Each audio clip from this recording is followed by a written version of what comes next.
Folks, welcome into that betting show for April 3rd, 2019, your one-stop shop for all your sports betting needs. Teddy, by the time we're ending the show and it's going to be taped and given out to the public, Phillies could be 5-0 here. Let's get right into it. He's Teddy Savransky. Give him a follow on Twitter at Teddy_Covers. I'm Donnie Seymour at Rightside VP. Harper gets his revenge. Lipscomb with the comeback. Let's get to the hot topics today, Teddy. Harper goes to Washington with all the eyes centered on D.C. And how about this? The crowd gets their revenge early. 2 straight strikeouts for Bryce Harper. But the game must go on, Teddy. He gets a single. He gets a double. He gets a home run. The Phillies take the big dog, plus 160 down.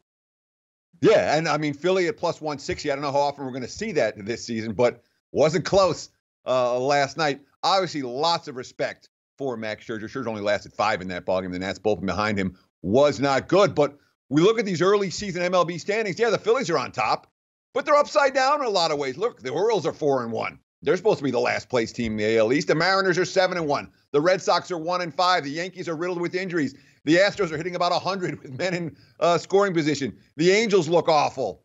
And for the Nats last night, Trey Turner with a broken finger. That's a big deal, especially with the Phillies' hot start. All of a sudden, Washington falling behind.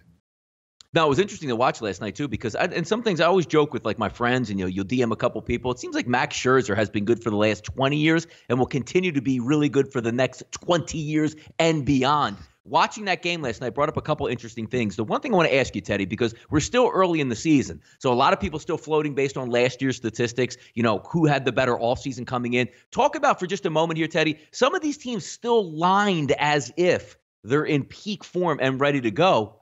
We take a look at the Boston Red Sox and the New York Yankees. They'll come back to reality and, the lines are going to shift and be there. But, Teddy, these teams still lined as if they're going to dominate early.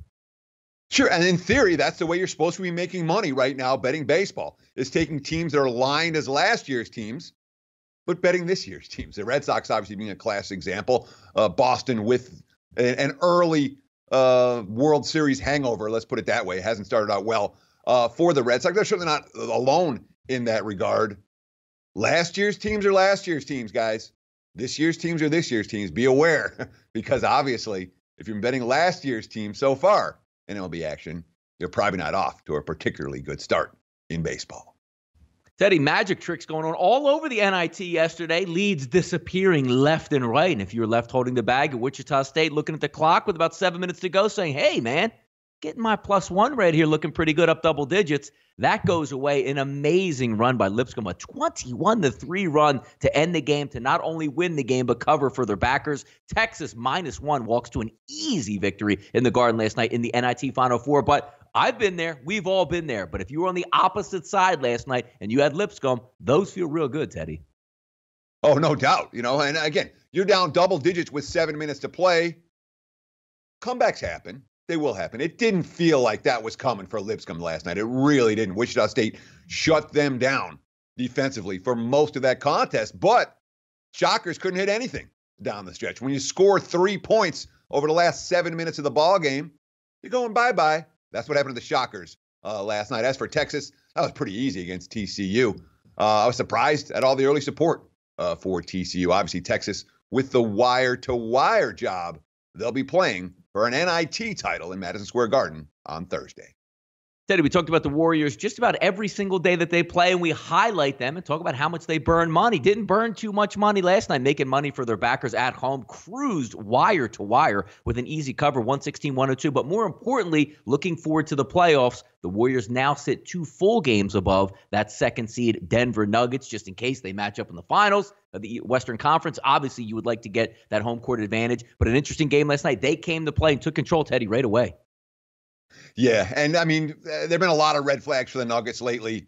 Last night, another red flag for the Nuggets. I'm telling you, Denver is on upset alert in the first round of the playoffs, especially if they play San Antonio. That's going to be a tough matchup for them. Ironically, they play the Spurs at home tonight.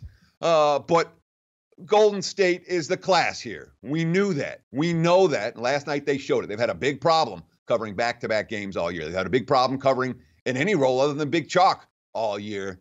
We're seeing signs that the Warriors are coming around right about now. Last night, the Nuggets took the brunt of it. And I don't understand that the standings are very close. They're not close when you look at the upcoming schedules. Denver's up against it this week. They're not going to win out. Golden State essentially clinched the #1 seed in the West last night, just like we expected them to do.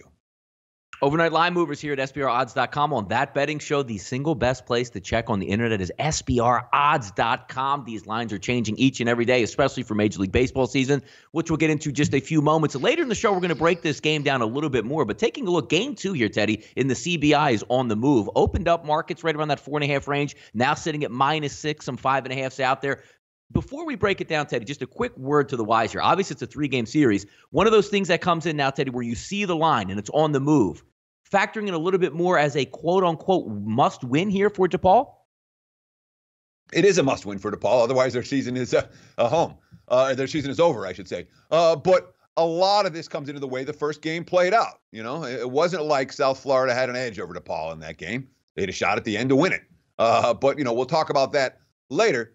DePaul was right there with them. DePaul didn't play at their pace. The game stayed way under the total. The market's certainly expecting DePaul to shoot the ball a little bit better at home. They've been an offensive juggernaut down the stretch. Hence, the money coming on the Blue Demons in this Game 2 matchup against South Florida. Those San Francisco Giants, Teddy, getting a little bit of early line movement going in their directions. Offshore book Chris opens up at -215, now sits around that -185 range. The Giants and the Dodgers getting it underway tonight. Total of 7.5. Holland comes in 0-1 versus Stripling. Should be a decent matchup out there, but again, we're talking about these early season line moves, 2-1 favorites here pulling back. Yeah, I mean, the bottom line is the markets are saying that they don't think the Dodgers should be 2-1 chalk tonight. And when you look at current Dodgers form against Greg Holland, you can understand why. Current Dodgers hitting just a .164 against Holland, a .564 OPS. They've had very limited success against the San Fran starter. Hence, the betting market's saying, no. You guys can't be $2 chalk tonight. And they're not anymore. Red Sox getting a little bit of line movement here. They opened up at -128, Teddy. Actually peaked over 140, now sitting around that 135 range. If we take a look at SBRodds.com, Intertops -133, BetOnline.ag -133. So we take a look at the A's as the underdog here, +125, total of 8.5. Eovaldi's on the mound. He is 0-0. Would have got bailed out by his team, but a 10.80 ERA through that one start. Estrada, opposite there, doesn't pick up the victory, Teddy, but pitched fairly well in his first start. Yeah, I mean, I guess the thought process here is at 1-5, there's a wake-up call now for the Red Sox. But there was a wake-up call before last night's game for the Red Sox and before the game, the day before and the day before as well. I'm not surprised the market's saying, look, Boston's better than what we've seen. They're going to, this early season slump isn't going to last forever. That being said, right now, the Red Sox look like a team that has a nasty World Series hangover. I want no part of them as chalk on the highway tonight. It'd be Oakland or pass for me in this particular ballgame. Yeah, if there was a must-win game or a team to get off the mat last night, it would have been Chris Sale getting your start out there for the loss. So the market's still anticipating, hopefully, the Red Sox correct back to form. But, hey, Hayes ain't no slouch out there. Just not going to lay over in that game. Watch what you bet here on Wednesday night hump day, Teddy. Cubs and the Braves going to battle on Wednesday night. Talking about teams on the mat right now. Both teams entering this game at 1-3. Braves -133, total of 8.5. SunTrust Park tonight. ESPN, Lester and Tehran on the mound. We've all known in the past, Teddy, about SunTrust and how well, or should I say how not well, Tehran does down there. But Lester, 3 ERA through his first game. Tehran roughed up a little bit in the Phillies outing, 5.40 ERA. Both these, look, it's early. It's a 162-game season. 1-3. These teams want to start to get on a roll here, so they'll be getting at it tonight. Yeah, one would think so. And certainly, I think the Cubs' day off yesterday probably did them a lot of good.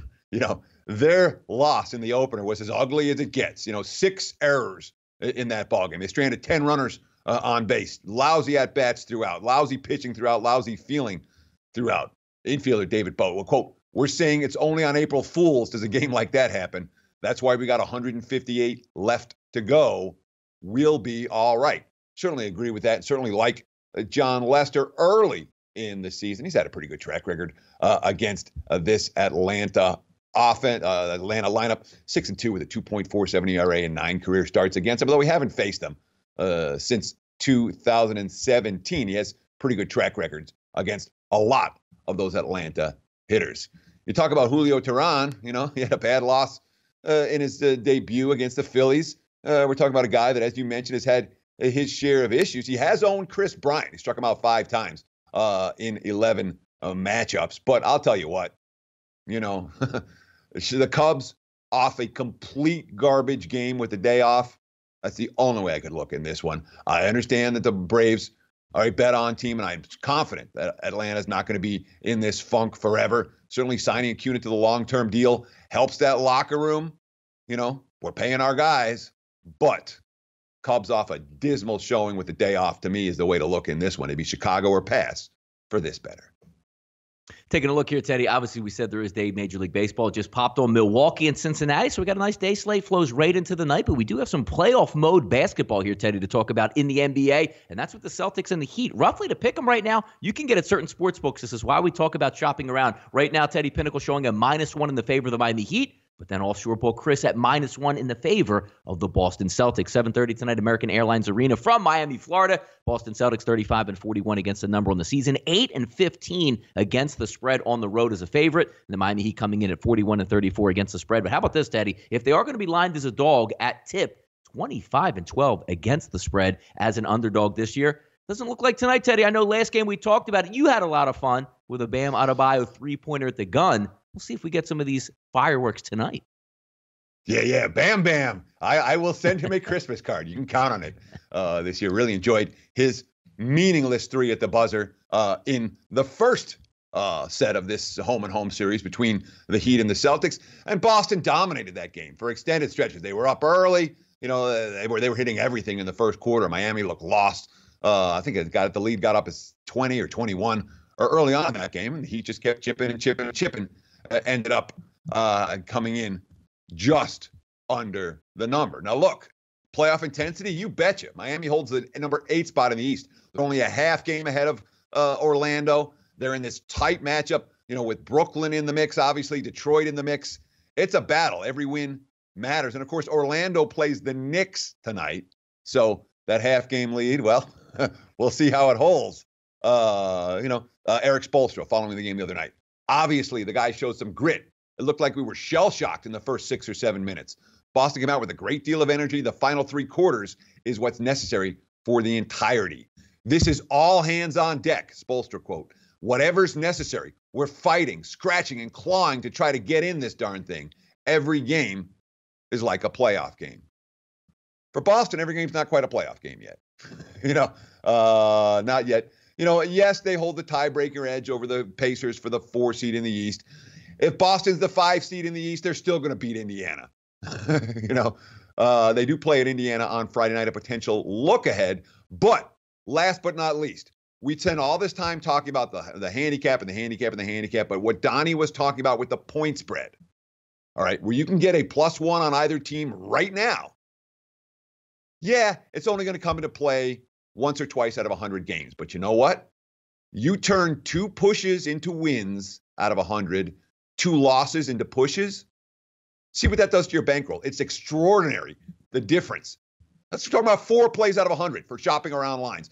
Two losses into pushes, 2 pushes into wins. It makes a surprisingly large difference on your overall bankroll growth when you're pushing or winning these tight games instead of pushing or losing them. And trust me, if you do lose that game because you got the -1 instead of the +1 or vice versa, you will remember that for a long time as well. Lesson learned, SBRodds.com. Check it out. Get the best line possible. Teddy, take 2 on the CBI from South Florida to Chicago. DePaul favored by -6. Total 146.5. Moneyline split +200, -240. 8 p.m. tonight on ESPNU. From McGrath Phillips Arena in Chicago, Illinois. USF, Teddy, 21-13 against the number in all line gains. 8-4 against the spread as a dog. 6-1, Teddy. 6-1 on the road against the spread as a dog. DePaul, 15-18 against the spread this season. 7-8 against the spread as a favorite. And 10-11 at home. Keep in mind, once again, people, this is a 3-game series. So if DePaul wins tonight, we get a deciding game 3. Well, we were wrong when we talked about game 1, talking about how side and total were related. We're like, yeah, well, if DePaul's going to hang here, this game's got to go over the total. That wasn't the case. DePaul hung, the game stayed under. And that probably a positive sign for the Blue Demons moving forward. They hit, 30% in the first half. 25 points at halftime was the lowest mark of the year for DePaul. This is a team that averaged close to 79 points per game. Luckily, they were able to force turnovers, 9 turnovers in the first half from UCF to keep the game close. Second half, South Florida was able to knock down a handful of threes, but they were never able to pull away in that ball game. The question is, does DePaul get good looks tonight? They didn't get a whole lot in the first meeting between these two teams, and coming off the buzzer-beating loss, with David Collins hitting that game winner as time expired. Does DePaul have that intestinal fortitude to bounce back off a loss like that?